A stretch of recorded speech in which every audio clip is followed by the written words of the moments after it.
Stoichiometry. Dalam video sebelum ini kita sudah bincang apa itu stoichiometry dan beberapa contoh pengiraan mudar, pengiraan stoichiometry.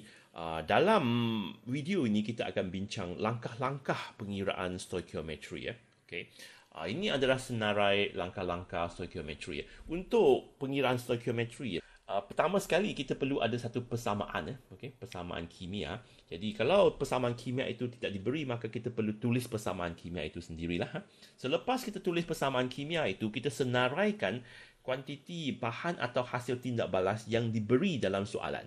Ya, okay. Selepas senaraikan bahan atau hasil tindak balas itu, kita cuba cari bilangan mol bahan atau hasil tindak balas daripada kuantiti yang diberi dalam soalan itu.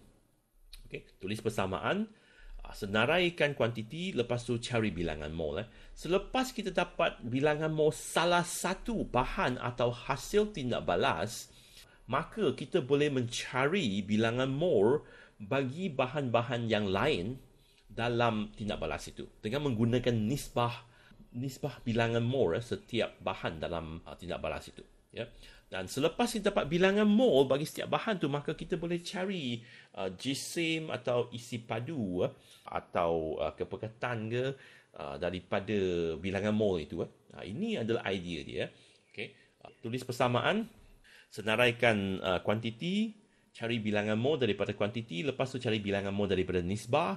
Akhir sekali cari kuantiti seperti jisim atau isi padu atau kepekatan daripada bilangan mol yang diperolehi dalam langkah 4 ini. Mari kita lihat satu contoh. Diberi persamaan kimia tindak balas penguraian magnesium dalam asid hidroklorik adalah seperti berikut, iaitu satu magnesium bertindak balas dengan 2 asid hidroklorik menghasilkan magnesium klorida dan gas hidrogen. Berapakah isi padu gas hidrogen akan dibebaskan jika 4 gram magnesium terurai di dalam asid hidroklorik? Yep. Okay. Jadi dalam bagi soalan ini, persamaan kimia telah diberi. Ya. Jadi kita perlu tulislah persamaan kimia telah diberi. Ini langkah pertama. Langkah kedua ialah senaraikan kuantiti yang diberi. Okay. Dalam soalan dikata berapakah isi padu gas akan dibebaskan jika 4 gram magnesium terurai. Okay. Jadi kuantiti yang diberi adalah jisim magnesium. Jisim magnesium dan jisim magnesium ini adalah 4 gram. 4 gram. Okay. Dan disuruh cari isi padu gas hidrogen. Okay. Bagi kuantiti bahan yang hendak dicari itu, kita letak satu tanda tanya lah. Okay. Jadi ini adalah disuruh cari kuantiti dia. Okey. Ini langkah kedua, senaraikan kuantiti yang diberi di atas atau di bawah persamaan itu. Okey. Lepas tu langkah ketiga, langkah ketiga, cari bilangan mol daripada kuantiti diberi. Kuantiti diberi itu ialah 4 gram magnesium dan disuruh cari hidrogen. Okey. Bilangan mol ini sama dengan jisim bahagi dengan jisim molar. Okey, jisim bahagi dengan jisim molar. Jisim molar itu sama dengan jisim atom relatif. Jisim adalah 4 gram dan jisim atom relatif adalah 24 bagi magnesium. Okey, jisim atom relatif adalah 24. Okey, jadi ini adalah 24 gram per mol. Okay. Ini sama dengan 1/6. 1/6 mol. Atau 0.167 mol. Okay. Ini adalah langkah 3. Langkah ketiga, iaitu cari bilangan mol daripada kuantiti yang diberi. Kuantiti yang diberi adalah 4 gram. Okay. Lepas kita cari bilangan mol. Bilangan mol dia sama dengan 0.167 mol. Okay. Langkah yang keempat. Langkah yang keempat ini ialah mencari bilangan mol daripada nisbah. Okay. Bilangan mol bagi magnesium adalah 0.167 mol. Okay. Nisbah di antara magnesium dengan hidrogen ini adalah 1.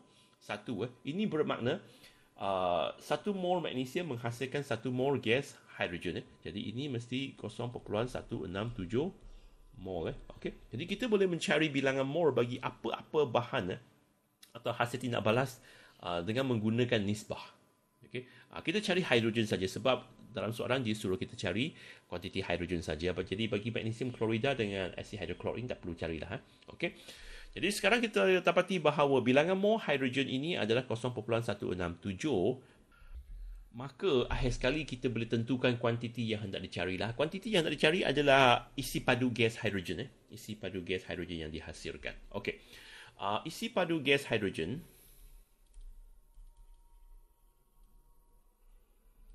sama dengan bilangan mol darab dengan isi padu molar. Dan bilangan mol ini 0.167. Isi padu molar dalam suhu bilik adalah 24 desimeter padu per mol. Okey. Jadi ini sama dengan